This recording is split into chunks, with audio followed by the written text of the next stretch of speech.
آج کے دور میں صحیح اور غلط عالم کا فیصلہ کرنا مشکل ہو گیا ہے، کیونکہ نامور علماء بھی ایسی باتیں کرتے ہیں جس کا غلط یا صحیح ہونے کا فیصلہ نہیں کر پاتے،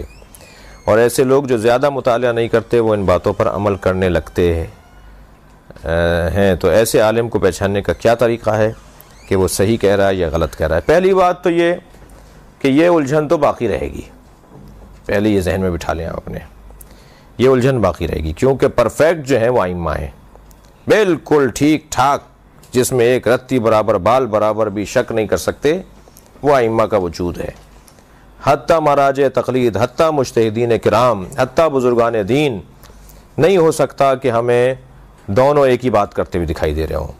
اور یقیناً جب دونوں ایک بات نہیں کر رہے تو آپ کا یہ سوال وہاں بھی آئے گا کہ ہم اس پر عمل کریں یا اس پر عمل کریں۔ تو پہلی بات تو یہ ذہن میں بٹھائیں کہ ائمہ کے علاوہ حتیٰ ائمہ اہل بیت، جن کے بارے میں ہمارا عقیدہ ہے کہ وہ معصوم ہیں، ان سے ان کے زمانے کے جو اصحاب تھے، ان کے چاہنے والے تھے ان کے زمانے کے، ان سے وہ اختلاف کرتے تھے، ان کے چاہنے والے، انہیں بھی وہ باتیں سمجھ میں نہیں آ رہی ہوتی تھیں۔ یعنی ائمہ کے زمانے کے شیعوں کو ائمہ کی باتیں بہت سے شیعوں کو سمجھ میں نہیں آتی تھی۔ یہ سوال اس وقت بھی کرتے تھے جو ابھی کیا ہے آپ نے سوال، کہ حضرت کا کام ہمیں سمجھ میں نہیں آ رہا، حضرت کی بات ہمیں سمجھ میں نہیں آ رہی، ہمیں طے نہیں ہو پا رہا کیا غلط ہے اور کیا صحیح ہے۔ تو بس پھر جب ائمہ کے زمانے میں بھی اس طرح کے سوالات ائمہ کے زمانے کے چاہنے والے کرتے تھے تو پھر کسوٹی کیا ہے، کسوٹی اور پیمانہ کیا ہے؟ کسوٹی اور پیمانہ جو وہاں تھا وہ واضح اور روشن اور بہت ہی صاف ستھرا ہے، اور یہاں اس سے ہمیں مدد مل سکتی ہے۔ وہاں کیا تھا؟ وہاں پیمانہ یہ تھا کہ معصوم ہے،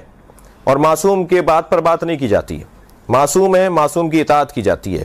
ہمیں اگر سمجھ میں نہیں آ رہا کہ یہ غلط کہہ رہے ہیں یا یہ صحیح کہہ رہے ہیں تو ہمیں اپنے آپ کو سمجھانا ہے کہ کیونکہ کہنے والا معصوم ہے،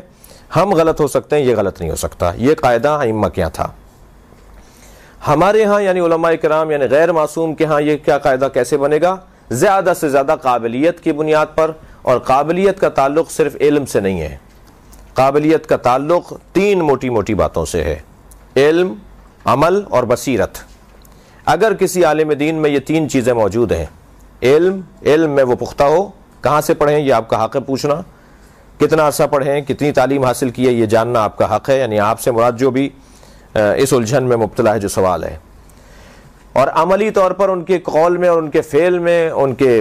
گفتار میں، ان کے کردار میں، ان کے معاملات میں کتنا فرق ہے عملی طور پر، یہ سمجھنا ایک پیروی کرنے والے اور ایک ماننے والے کے لیے بہت ضروری ہے۔ اور تیسری چیز وہ ہے بصیرت۔ بہت ساری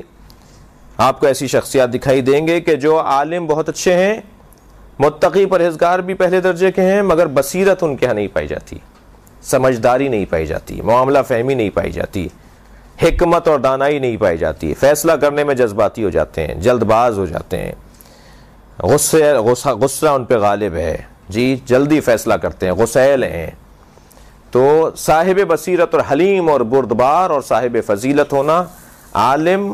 عامل اور صاحب بصیرت، اگر کسی عالم میں یہ تین صفتیں واضح نظر آ رہی ہوں